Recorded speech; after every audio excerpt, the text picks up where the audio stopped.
Hello guys, this is Grace and welcome to my channel. We are on the first batch of our latest 10 handmade cards, 1 homemade kit video for February. And usually I cut this in half. I make 5 cards for the first video and then another 5 with the other, just so that it won't be too big when I upload it on YouTube. So we're going to start off with this card, and I'm starting off with a yellow cardstock base, and then I decided that I would do a vertical design for the pattern paper in the back. Like I've shown you before, I've already pre-colored the images that I wanted to use, and so with this one I wanted to use the lady with the apron with cupcakes, with a tray of cupcakes in one hand and then one cupcake on the other. And I wanted to do a center type design on this, and I kind of wanted to layer up the fun pattern papers, and so I knew that that pink paper will be my background because it just works well against the yellow versus the that kind of turquoise green dot. But I knew that the center of that will be covered by the layer of pieces that I wanted to add. And so instead of putting a whole piece, I just cut, I think it's like an inch size of pink strip, and then I'm going to put that on the edges, and then I'm going to lay this dotted paper on the center. I also added some scallop edge onto the edges of that dotted paper, and I just use the Simon Says stamp scallop die set that I had pulled out for this particular kit. Now I also pre-die cut an oval shape from a yellow paper. Again, these papers are all from the 6x6 pad that I pulled out from Recollections, and I just cut out an oval for that so that there's kind of a nice framing for my lady. Now the lady does seem like a little bit too big for this, but I think this was my biggest oval, and so I'm just going to go with that. And I also think that if it's any bigger, it's not going to show all of the paper that I have chosen to go on the back, and I've worked hard to layer them up, so I didn't want to cover all of them up. And so here I am using some fun foam. So one side does not have adhesive, and so I would just run my ATG gun on the back of the image, and then I would add some foam with the non-adhesive side, and then the other side does have adhesive, and those are some new adhesive sheets from Glue Dots. I was able to get some when I was a design team member for them last year, and I'm still using them, and they're pretty good. And so I like how they stick to the fun foam. Now I've added all of my dimensional adhesive there. I'm going to add the lady, and then this is where I'm going to think about what kind of design that I want. Now, as you can see, the lady is, the oval is more centered, but when I add my label, it just seems like it's off, and so I'm going to raise the image up a little bit and then pick out a white label, die cut label that I've pre-cut, and I'm going to kind of decide which sentiment will go best. And I would go with this wishing you a happy birthday or something like that. And I'm pulling out a foam. Now I could do this with my stamp positioner. I have a Tim Holtz one, but it's just sometimes it's easier to just do this with a foam. I mean, that's how I was doing it back in the day before I had a stamp positioner, and it just works well, especially if I'm working with a clear stamp. That foam on the bottom just gives that extra cushion, and so I could get a really good impression on the first try. Okay, so now I've adhered that label, and I did adhere that one with, I believe I added some fun foam to that, and now I'm just finishing off this card with some sequins. And it is kind of a little pain to add, one at a time, but I have some mini glue dots that works well, and so that's what I'm going to be using for all of the cards that I'm making today. So this card, when I'm putting it together, went fairly fast because I've colored the images already. And I really, for my crafting, I really like the idea of doing them in sections, because it just makes the process go faster for me, especially when I have a lot of other things going on in my life. Okay, so card number 2 and 3 will be similar, and I'm going to show you why. So first, I'm going to cut this up into a 4 1/4 by about 4 by 5 1/4. Because my card base is an A2 card size, which is 4 1/4 by 5 1/2, I'm going to cut my papers a little bit smaller than that, just because I like a frame around my cardstock base. Now, I've been doing this since I can't even remember, but I would just use a sewing tracing wheel and a ruler and add those little indentations that we see when we have the stitching dies. And because I don't want to invest at this point, I don't want to invest in a stitching square or rectangle die. That's what I do, and it just works fine for me. So they are the same exact size. Those two papers are the same exact size, and what I'm going to do is I'm going to flip them. So use the lemons for one, and then the green on the bottom, and then on the third card I will do the opposite, where I'm going to use the green on the top and then the yellow on the bottom.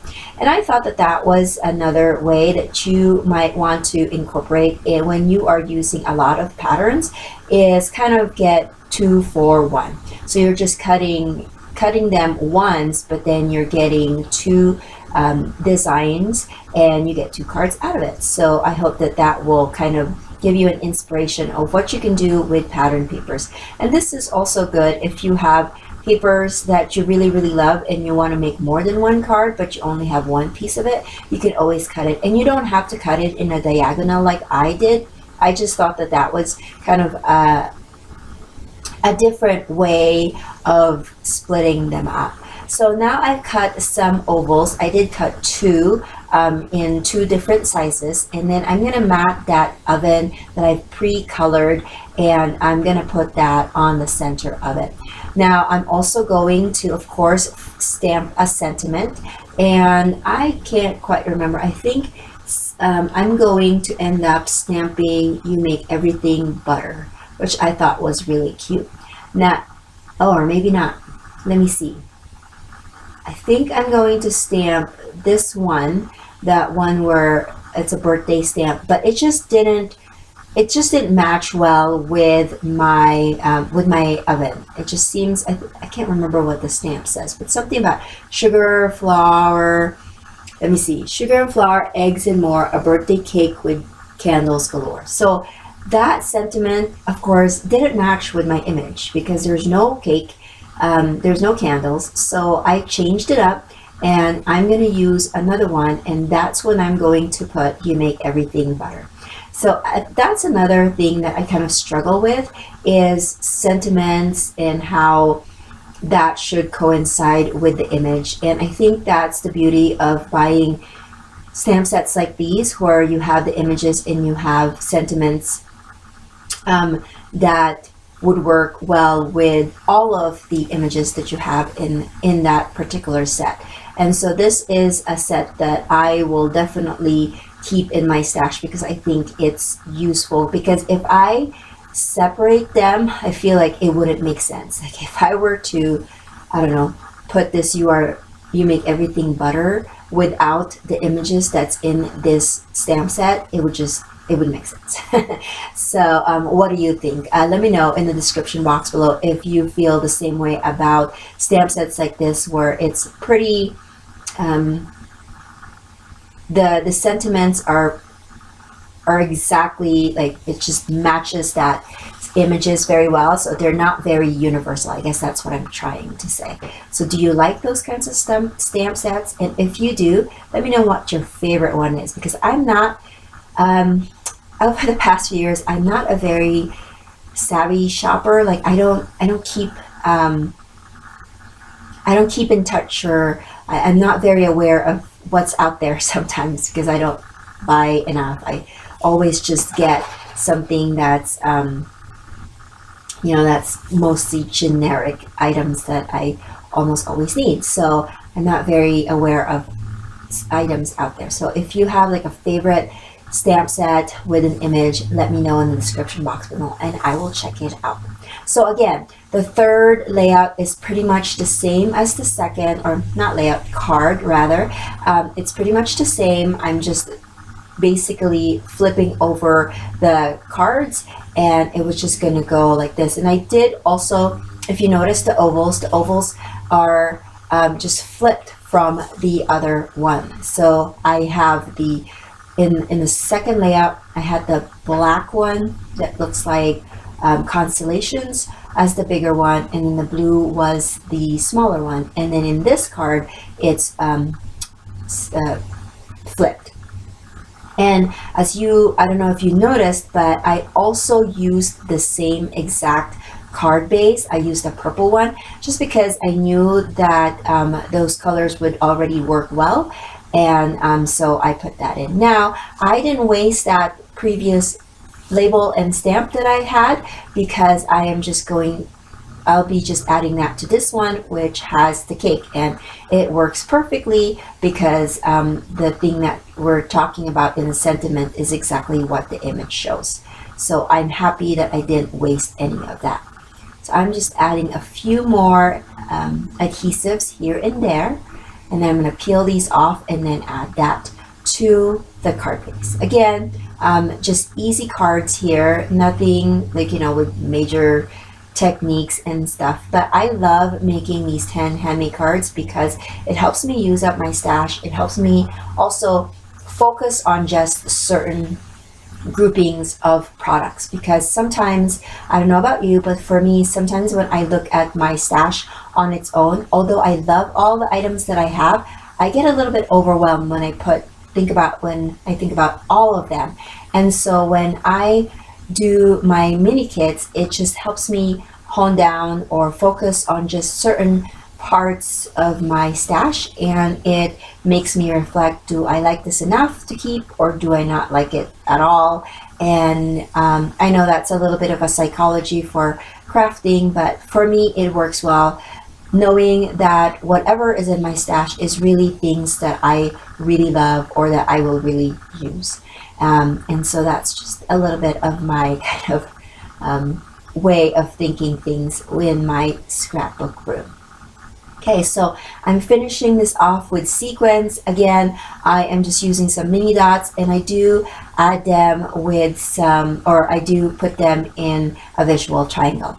Okay, so now we are on card number 4, and I'm showing you, I do have, I guess I forgot to mention this, that I do have a stitched rectangle die from Memory Box, but I don't have a big enough die that would encompass an A2 size card. So that's what I'm doing here, is I'm cutting 4 by 5 1/4 piece, and I am just running my tracing tool around it. So I do have a rectangle die, it's just not big enough for the space that I want it. And I know that that's an investment, and I know that's, you know, so much better than maybe what I'm doing, but right now it works for me, and I don't feel like I'm missing out because I don't have the biggest stitch die. So I'm putting this paper, and I specifically picked the rainbow paper because as much as it is cute, I'm not really much into the images, and so I figured if I put that in the back and do all of my layers of rectangles, that it would be fine, like the way I'm seeing it. And so what I did was I just cut out a bunch of rectangles from the pattern paper. I did cut this pink one in half just so that it will spread across my card base, and then I'm going to add a few more things. Now, as you can see, that cassette tape, that's another one that I didn't really care for so much, and so I strategically placed it on, like, on the back of this dotted paper, because then you will not, you know, that's not the pattern that is up front. So if you have some pattern paper or designs that you don't really care for, but you know that it will work well as maybe like a background, don't, don't be afraid to use it. It's just paper. That's what I always think. It's just paper. So now I'm adding some more fun foam to this lady, and I really love this image, and I wasn't very unique or creative with coloring this lady. I just used the stamp set as my guide because the stamp set would have the images in color. And so basically I just copied that because I'm not very good with thinking up colors and all that good stuff. So I'm not there yet, but I love that I was able to kind of branch out of my comfort zone and do something that kind of scares me in this particular card set is the coloring, because I'm not good at that. But anyways, that is my card number 4. It's pretty easy once I layered all of the cards behind it. Now this one is one of the fun ones as well. And this is my 5th card, which will be the last card that you will see in this video. I'm starting off with this leaf paper, and I'm just again cutting that 4 by 5 1/4 because I want that to be my base, and again doing the stitching because that's what I do.